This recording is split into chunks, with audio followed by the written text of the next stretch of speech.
শেখ হাসিনার বিরুদ্ধে মানবতা বিরোধী অপরাধের আনুষ্ঠানিক অভিযোগ দাখিল, ট্রাইব্যুনাল থেকে বিচার কাজ সরাসরি সম্প্রচার।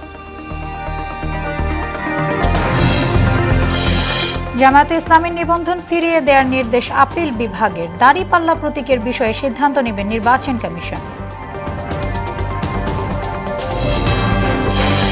ট্রেনে ঈদযাত্রার দ্বিতীয় দিনে ঢাকা রেলওয়ে স্টেশনে ঘরমুখো মানুষের ঢল, ভ্রমণ নির্বিঘ্ন করতে বিশেষ ব্যবস্থার কথা জানালেন স্টেশন ম্যানেজার। এবং চামড়া সংরক্ষণে লবণের মূল্যবৃদ্ধিতে উদ্বেগ, সিন্ডিকেটের বিরুদ্ধে কঠোর হওয়ার তাগিদ, দিনাজপুরের ঘোড়াঘাটে জমে উঠেছে পশু কেনাবেচা।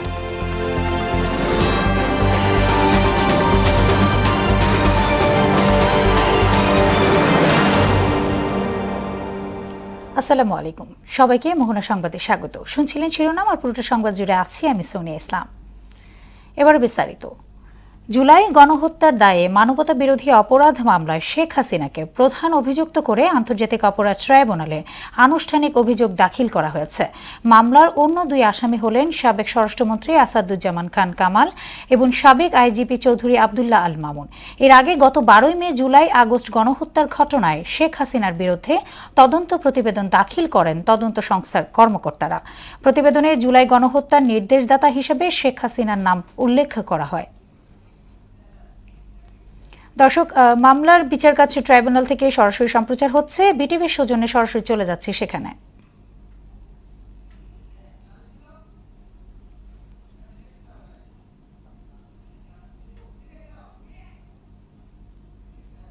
এবং তাকে বাংলাদেশের রাজনৈতিক ক্ষমতা এক ধরনের পারিবারিক উত্তরাধিকার হিসেবে চিত্রিত করে শেখ মুজিবের কন্যা হিসেবে শেখ হাসিনাকে জাতির অভিভাবক রূপে উপস্থাপন করা হয়। শেখ হাসিনা পরিবারের বিভিন্ন সদস্যদের নামে বাংলাদেশের বিভিন্ন স্থাপনার নামকরণ করা হয়। শেখ পরিবারের নিরাপত্তার জন্য বিশেষ আইন, শেখ পরিবারের বিভিন্ন ব্যক্তিগত ঘটনাকে জাতীয় দিবস হিসেবে উদযাপন, যে কোনো মাধ্যমে শেখ পরিবারের জন্য অবমাননাকার বিবেচিত হতে পারে এমন বক্তব্য বা লেখা নিষিদ্ধকরণ এবং শাস্তি প্রদান ইত্যাদির মাধ্যমে বাংলাদেশের গণতান্ত্রিক শাসন ব্যবস্থার চরম অবমাননা করে এক ধরনের ব্যক্তি তথা পরিবার কেন্দ্রিক স্বৈর শাসন প্রতিষ্ঠার অপচেষ্টা করা হয়। এমনকি সংবিধান সংশোধন করে শেখ মুজিবুর রহমানের এবং প্রধানমন্ত্রী হিসেবে তার নিজের ছবি সরকারি সহ সকল প্রতিষ্ঠানে প্রদর্শন পূর্বক ঝুলিয়ে রাখতে বাধ্য করা হয়। সারা দেশে হাজার হাজার কোটি টাকা রাষ্ট্রীয় কোষাগার হতে অপব্যয় করে শেখ মুজিবুর রহমানের মুরাল, মূর্তি এবং প্রতিকৃতি তৈরি করা হয়। শেখ মুজিবকে দেবতা স্বরূপ পূজনীয় রূপে কোমলমতি শিশুদের সামনে উপস্থাপন করার উদ্দেশ্যে শিক্ষা প্রতিষ্ঠানে মুজিবের জন্ম মৃত্যুবার্ষিকী সহ বিভিন্ন দিবস পালনে বাধ্য করা, প্রতিষ্ঠানের প্রতিকৃতি এবং মুরালের নামে মূর্তি স্থাপন, স্কুলের অ্যাসেম্বলিতে শেখ মুজিবের বন্দনা গাইতে শপথনামার পরিবর্তন, সকল অফিস আদালতে মুজিব কর্নার স্থাপনে বাধ্য করা, শেখ মুজিব সংক্রান্ত বই সকল প্রতিষ্ঠানে রাখতে বাধ্য করা, সরকারি সকল নথি চিঠির উপরে শেখ মুজিবের ছবি সম্বলিত লোগো স্থাপনে সরকারি আদেশ দ্বারা বাধ্য করা, শেখ পরিবারের বিভিন্ন সদস্যদের নামে শত শত প্রতিষ্ঠান সহ রাস্তাঘাট, ব্রিজ, কালভার্টের নামকরণ, জন্ম মৃত্যু দিবস পালনে বাধ্য করা, অঙ্কন প্রতিযোগিতা, ক্রীড়া প্রতিযোগিতার নামে জাতির সামনে পূজনীয় হিসাবে উপস্থাপনের চেষ্টা করা হয়। শেখ মুজিবুর রহমানের মূর্তি স্থাপন সহ মুজিব বন্দনায় রাষ্ট্রের 4000 কোটি টাকারও বেশি খরচ হয়। সকল প্রিন্ট এবং ইলেকট্রনিক মিডিয়ায় নিয়মিতভাবে মুজিব বন্দনা প্রকাশ এবং সম্প্রচার করতে বাধ্য করা হয়। মালাটা, আমি এখন ঘটনা প্রবাহের দিকে চলে যাচ্ছি। I will jump up to page 95। আমরা ঘটনা প্রবাহ লম্বা বর্ণনা দিয়েছি, আমি এখানে ঘটনা প্রবাহ 9 থেকে সামনের দিকে প্লেস করে যাচ্ছি। পেজ 95, প্যারাগ্রাফ নম্বর 3.9। 3রা আগস্ট 2024 সারা দেশে বিক্ষোভ মিছিল এবং শহীদ মিনারের সমাবেশ। বৈষম্য বিরোধী ছাত্র আন্দোলনের 9 দফা দাবির পক্ষে এবং সারা দেশে ছাত্র ও সাধারণ মানুষের উপর পুলিশ এবং ছাত্রলীগের নৃশংস হামলা এবং হত্যার প্রতিবাদে 3রা আগস্ট শনিবার বাংলাদেশের প্রায় প্রতিটি জেলা শহরে বিক্ষোভের রাজপথ উত্তাল হয়ে ওঠে। কোটা সংস্কার আন্দোলনের এই পর্বে শুধু শিক্ষার্থী নয়, শিক্ষক, অভিভাবক, আইনজীবী, সাংস্কৃতিক কর্মী, পেশাজীবী, শ্রমজীবী, সাধারণ মানুষ একসঙ্গে রাজপথে নেমে আসে। সবার মুখে এক স্লোগান, দাবি এক, দফা এক, শেখ হাসিনার পদত্যাগ। বৈষম্য বিরোধী ছাত্র আন্দোলনের ডাকে শনিবার রাজধানী সহ দেশের বিভিন্ন অঞ্চলে বিক্ষোভে উত্তাল হয়ে। দর্শক, এতক্ষণ দেখছিলেন ট্রাইব্যুনাল থেকে সরাসরি সম্প্রচার। চলে যাচ্ছে অন্য সংবাদে। দল হিসেবে জামায়াতে ইসলামের বাতিল হওয়া নিবন্ধন ফিরিয়ে দেওয়ার নির্দেশ দিয়েছেন আপিল বিভাগ। নির্বাচন কমিশনকে অবিলম্বে নির্দেশনা বাস্তবায়ন করতে বলা হয়েছে। এর মধ্য দিয়ে 1 যুগ পর নিবন্ধন ফিরে পেল জামায়াত। তবে দলীয় প্রতীক দাড়িপাল্লার বিষয়টি নির্বাচন কমিশনের উপর ছেড়ে দিয়েছেন আদালত। কাজু পাপ্পুর প্রতিবেদন। রাজনৈতিক দল হিসেবে জামায়াতে ইসলামের বাতিল হওয়া নিবন্ধন ও প্রতীক ফিরে পেতে আপিলের শুনানি শেষ হয় গত 14 মে। এই বিষয়ে রায় ঘোষণার জন্য 1 জুন দিন ধার্য করা হয়। রোববার প্রধান বিচারপতি সৈয়দ রেফাত আহমেদের নেতৃত্বে 4 বিচারপতির বেঞ্চ রায় ঘোষণা করেন। হাইকোর্টের রায় বাতিল করে জামায়াতের নিবন্ধন ফিরিয়ে দিতে নির্বাচন কমিশনকে প্রয়োজনীয় পদক্ষেপ নেওয়ার নির্দেশ দেন সর্বোচ্চ আদালত। দীর্ঘ 1 যুগেরও বেশি সময়ের আইনি লড়াইয়ের সফল অবসান হলো। বাংলাদেশ জামায়াতে ইসলামী আজকে বাংলাদেশের সর্বোচ্চ আদালতের রায়ের মাধ্যমে তার নিবন্ধন ফিরে পেল। আমরা আশা করি এই রায়ের পরে বাংলাদেশে সঠিক নির্বাচনের মাধ্যমে প্রাণবন্ত সংসদ গঠিত হবে। রায়ের সংক্ষিপ্ত অনুলিপি হাতে পেলে নির্বাচন কমিশনে যাওয়ার কথা জানান শিশির মনির। প্রতীকের ব্যাপারটিও ইলেকশন কমিশনের সামনে রেফার করা হলো আদার ইস্যু হিসেবে। এই জন্য আমরা মামলার শর্ট অর্ডার চেয়েছি। আমরা আশা করি আগামীকালকের মধ্যেই মামলার সংক্ষিপ্ত আদেশ আমরা হাতে পাবো। এই সংক্ষিপ্ত আদেশ আমরা ইলেকশন কমিশনের কাছে অ্যাপ্রোচ করব। বাকিটা ইলেকশন কমিশন আইন অনুযায়ী অতি দ্রুত জামাতের নিবন্ধন এবং জামাতের প্রতীক বুঝিয়ে দিবেন, এটা আমরা প্রত্যাশা করি। রায়ের আলোকে নিবন্ধন ফিরিয়ে দেওয়ার পদক্ষেপ নেওয়ার কথা জানিয়েছেন নির্বাচন কমিশনের আইনজীবী। হাইকোর্ট যে সিদ্ধান্তটা নিয়েছিল 2013 সালে জামাত ইসলামের নিবন্ধন বাতিল করে দিয়ে ওই জাজমেন্টটাকে অনারেবল কোর্ট আজকে জাজমেন্টটাকে সেট অ্যাসাইড করে দিল। ফলে যেটা তাহলে সেটা হচ্ছে জাজমেন্টের হাইকোর্টের জাজমেন্টের আগে যে সিচুয়েশন ছিল ওই সিচুয়েশনটা ফেরত আসবে। 2013 সালের 1 আগস্ট জামাতের নিবন্ধন বাতিল ও অবৈধ ঘোষণা করে রায় দেন হাইকোর্ট। রায়ের বিরুদ্ধে আপিল করলে 2023 সালের নভেম্বরে জামায়াতের প্রধান আইনজীবীর অনুপস্থিত থাকায় আপিল খারিজ করে দেন আদালত। 5 আগস্ট গণঅভ্যুত্থানের পর গেল বছরের 1 সেপ্টেম্বর জামায়াতের নিবন্ধনের আপিল পুনরুজ্জীবিত করা হয়। কাজী পাপ্পু, মোহনা সংবাদ, ঢাকা। রেলপথে ঈদযাত্রার দ্বিতীয় দিন আজ সকাল থেকে অনেকটা নির্বিঘ্নে ঢাকা রেলওয়ে স্টেশন ছাড়ছেন ঘরমুখ মানুষ। সুশৃঙ্খল হয়ে সারিবদ্ধভাবে ট্রেনের কামরায় উঠছেন যাত্রীরা। সব ট্রেনই ছেড়ে যাচ্ছে সময় মতো। সকাল 6টা থেকে দুপুর 12টা পর্যন্ত ঢাকা রেলওয়ে স্টেশন ছেড়ে গেছে 22টি ট্রেন। আজ সারাদিনে চলবে মোট 43টি ট্রেন। স্টেশন ম্যানেজার সাজিদুল ইসলাম জানান, ভ্রমণ নির্বিঘ্ন করতে ভ্রাম্যমাণ আদালত পরিচালনা সহ বিশেষ ব্যবস্থা রাখা হয়েছে। এদিকে যাত্রা স্বস্তিদায়ক হওয়ায় রেলপথকে বেছে নেওয়ার কথা জানিয়েছেন ঘরমুখ মানুষ। কাজের ব্যস্ততার কারণে ফ্যামিলিকে একসাথে নিয়ে যেতে পারছি না, এজন্য ফ্যামিলিকে ট্রেনে উঠে দিতে আসছি। এবার যাত্রা খুব সুন্দর হয়েছে আর কি। ট্রেনে উঠতে কোনো সমস্যা হয় না, কোনো ঝামেলা হয় না। আমি আমার দাদু বাড়িতে আমার দাদুর সাথে ঈদ করি প্রতিবার। সেরকম চাপ নেই আর কি এখনো পর্যন্ত, আর কি আরো লেট আছে। আজকে মাত্র 1 তারিখ।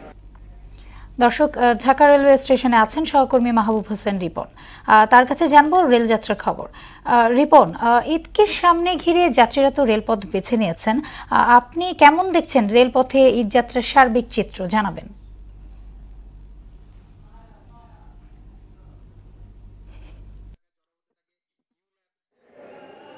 সোনিয়া, যেমনটি আপনি বলছিলেন যে ঈদযাত্রার দ্বিতীয় দিন আজ, এবং আমরা সকাল থেকেই অপেক্ষা করছিলাম কমলাপুর রেল স্টেশনে, এবং আমরা দেখেছি যে এখন পর্যন্ত 22টি ট্রেন কমলাপুর রেল স্টেশন থেকে ছেড়ে গেছে। এবং এই 22টি ট্রেনের মধ্যে যেটি আমরা কথা বলছিলাম স্টেশন ম্যানেজারের সাথে, স্টেশন ম্যানেজার যেটি বলছেন যে 2-1টি ট্রেন ব্যতীত সবগুলো ট্রেনই সময় মতো ছেড়ে গেছে। সরেজমিনে আমরা যেটি দেখেছি সেটি হলো যে তিতাস কমিউটার ট্রেন, যেটি ব্রাহ্মণবাড়িয়ার উদ্দেশ্যে ছেড়ে যাওয়ার কথা ছিল, সেই ট্রেনটি বিলম্ব করে ছেড়ে গেছে। এছাড়া ইন্টারসিটি মেইন ট্রেন যেগুলো এবং দূরযাত্রা যে ট্রেনগুলো, সেগুলো সময় মতো ছেড়ে যেতে আসলে আমরা দেখেছি। আজকে সারাদিনে 42টি মতো ট্রেন আসলে ঢাকা থেকে ছেড়ে যাবে, যেটি স্টেশন ম্যানেজার আসলে আমাদেরকে জানাচ্ছিলেন। এর পাশাপাশি আমরা যেটি জানতে পেরেছি সেটি হলো যে 3 স্তরে চেকিং ব্যবস্থা তারা করেছেন, অর্থাৎ যাতে বিনা টিকিটে রেল ভ্রমণ কেউ করতে না পারে, এই জন্য যে উদ্যোগ বা যে ব্যবস্থা নেওয়ার কথা সেই ব্যবস্থা তারা নিয়েছেন। আমরা সরেজমিনে সেটিও দেখেছি যে 3 স্তর যে টিকিট চেকিং ব্যবস্থা সেটিও কিন্তু আমরা আসলে দেখতে পেয়েছি। এর বাইরে আসলে আমরা যদি দেখি সেটি হলো যে আমরা যাত্রীদের সাথে আসলে কথা বলেছিলাম। যাত্রীরা আমাদেরকে যেটি আসলে জানিয়েছেন সেটি হলো যে যাত্রীরা আমাদেরকে যেটি জানিয়েছেন সেটি হলো যে তারা নির্বিঘ্নে যেতে পাচ্ছেন। ঈদের দ্বিতীয় দিন, ঈদ যাত্রার দ্বিতীয় দিন হওয়ায় হয়তো বা যাত্রী চাপ কিছুটা কম। তারা এইও বলছে যে এই চাপটা হয়তো বা 4 তারিখ 5 তারিখে অনেক বেশি হবে, সেটিও কিন্তু তারা আসলে বলছেন। তো সবকিছু মিলে স্বস্তির ঈদ যাত্রার দ্বিতীয় দিন বলা যেতে পারে। সোনিয়া। রিপন, আপনাকে ধন্যবাদ। শেষ হলো বাংলাদেশের হজ ফ্লাইট। হজ সম্পর্কিত সর্বশেষ বুলেটিনে জানানো হয় 219 নম্বর ফ্লাইটটি সৌদি আরবে পৌঁছানোর মধ্য দিয়ে এবারের হজ যাত্রা শেষ হয়েছে। এর মধ্যে বিমান বাংলাদেশ এয়ারলাইন্স 108, সৌদি এয়ারলাইন্স 80 এবং ফ্লাইনাস এয়ারলাইন্স 31 ফ্লাইট পরিচালনা করেছে। গত 29 এপ্রিল বাংলাদেশ থেকে হজের আনুষ্ঠানিক যাত্রা শুরু হয়। 10 জুন শুরু হবে ফিরতি ফ্লাইট। পবিত্র হজ পালনের উদ্দেশ্যে শনিবার পর্যন্ত সৌদি আরবে পৌঁছেছেন 85,164 মুসল্লি। পবিত্র হজ পালনে সৌদি আরবে গিয়ে এখন পর্যন্ত 15 বাংলাদেশি মারা গেছেন। এর মধ্যে 14 জন পুরুষ ও 1 জন নারী।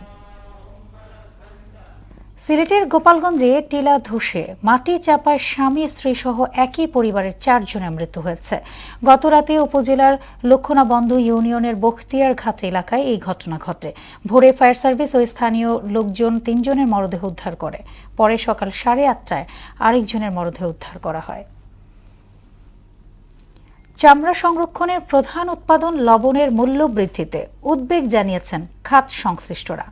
বাজারে অস্থিরতার জন্য সিন্ডিকেটকে দায়ী করে তারা বলছেন, বৃষ্টিতে উৎপাদন ব্যাহত হলেও বস্তাপ্রতি দাম 200 টাকা বাড়ার কোনো কারণ নেই। এ শিল্প রক্ষায় লবণ সিন্ডিকেটের বিরুদ্ধে কঠোর অবস্থানে তাগিদ দিয়েছেন ব্যবসায়ীরা। চামড়া খাত নিয়ে রেজা খানের 3 পর্ব ধারাবাহিক প্রতিবেদনের আজ দ্বিতীয় কিস্তি। চামড়া সংরক্ষণে অন্যতম উপাদান লবণ উৎপাদনে এবার লক্ষ্যমাত্রা ছিল 26,10,000 টন। বৃষ্টির কারণে উৎপাদন হয়েছে 22,51,000 মেট্রিক টন, অর্থাৎ ঘাটতির পরিমাণ 3,58,000 টন। যদিও সম্প্রতি এক অনুষ্ঠানে বাণিজ্য উপদেষ্টা ঘোষণা দিয়েছেন, ঘাটতি সত্ত্বেও চামড়া সংরক্ষণে কোনো সমস্যা হবে না। মাদ্রাসা ও এতিমখানায় বিনামূল্যে 30,000 টন লবণ সরবরাহ করবে সরকার। 30,000 টন লবণ আমরা সারা দেশে বিনামূল্যে মাদ্রাসা এবং এতিমখানাতে সরবরাহ করার সিদ্ধান্ত নিয়েছে সরকার। উৎপাদন ঘাটতির খবরে বাজারে ইতোমধ্যেই বেড়েছে লবণের দাম। 74 কেজি ওজনের প্রতি বস্তার দাম 7 থেকে বেড়ে 1000 টাকা ছাড়িয়েছে। লবণ ছিল 1 মাস আগে কত জানেন? 700 টাকা বস্তা ভাই, 1000 টাকা হয়ে গেছে। এক সপ্তাহ ধরে 1000 থেকে 1050 টাকা আমরা কিনতেছি। আরো বাড়তে পারে। এই যে বাড়াটা যেমন না বাড়ে, সরকারকে অনুরোধ। উৎসব বা কোনো মৌসুম ঘিরে বাংলাদেশে আবার সক্রিয় হয়ে ওঠে লোভী চক্র। চাহিদার সুযোগে সিন্ডিকেট করে রাতারাতি বাড়িয়ে দেয় সংশ্লিষ্ট পণ্যের দাম। কোরবানির পশুর চামড়া ঘিরে এবারও লবণের বাজারে সেটি হয়েছে।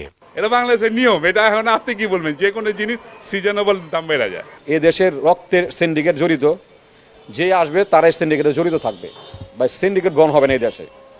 সরকার যতই উদ্যোগ নিক, এ দেশে ফেরেস্তা আসলে এ দেশের মনে করেন দুর্নীতিও দূর হবে না, সিন্ডিকেটও দূর হবে না। এবার বৃষ্টির কারণে লবণ উৎপাদনের লক্ষ্যমাত্রা পূরণ হয়নি। এ সুযোগে চাষিদের বলির পাঠা বানিয়ে মুনাফা লুটে নিচ্ছে অসাধু চক্র। লবণ চাষ করে যারা, ওরা এবং মিল মালিকরা, কিন্তু অ্যাকচুয়ালি লবণ চাষ যারা করে এরা বেনিফিটেড না, এরা লসই করতেছে, তাদের বক্তব্যতে বোঝা গেছে। আর মিল মালিক এবং যারা লবণ চাষ করে মধ্যখানে কিছু সুবিধাবাদী লোক আছে, সমস্যাটা তারা করে। ঈদুল আজহায় লবণের সরবরাহ স্বাভাবিক রাখতে সরকারকে সতর্ক দৃষ্টি রাখার পরামর্শ দিয়েছেন সংশ্লিষ্টরা। বৃষ্টির কারণে আবার ইদানিং বেড়ে গেছে, বৃষ্টি হলে লবণের দাম বাড়ে। রেজা খান, মোহনা সংবাদ, ঢাকা। কোরবানি ঈদ ঘিরে দিনাজপুরের ঘোড়াঘাট উপজেলার খামারিরা গরু বিক্রিতে মনোযোগী হয়েছেন। গরু কিনতে পাইকাররা আসছেন তাদের খামারে। অন্যদিকে হাটে বাড়তে শুরু করেছে পশু কেনা বেচা। শামসুল ইসলাম সামুর প্রতিবেদন, জানাচ্ছেন বুশরাত জাহান।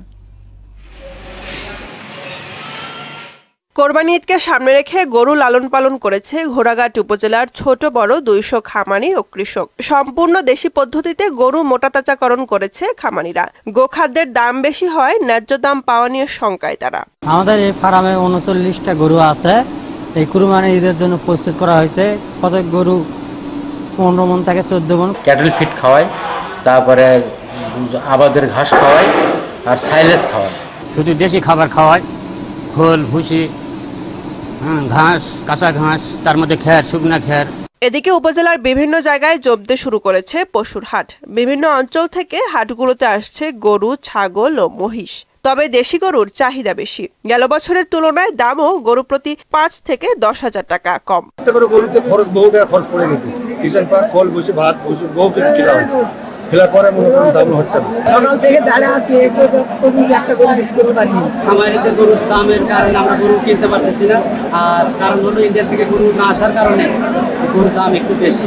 স্থানীয় চাহিদা মিটে এখানকার গরু সারা দেশে সরবরাহ করা হয় বলে জানান প্রাণী সম্পদ বিভাগ। চাহিদা মিটিয়েও কিছু গবাদি পশু, গরু এবং ছাগল ভেড়া আমাদের উপজেলার বাইরেও এটা যাবে, বিশেষ করে ঢাকা, চিটাগাং, সিলেট এসব এলাকায়। ঈদের দিন যতই ঘনিয়ে আসবে ততই হাটগুলোতে পশুর সরবরাহ আরো বাড়বে। বুশরাত জাহান, মোহনা সংবাদ। সংবাদে নিচ্ছে একটি বিরতি, আর ফিরে এসে যা থাকছে।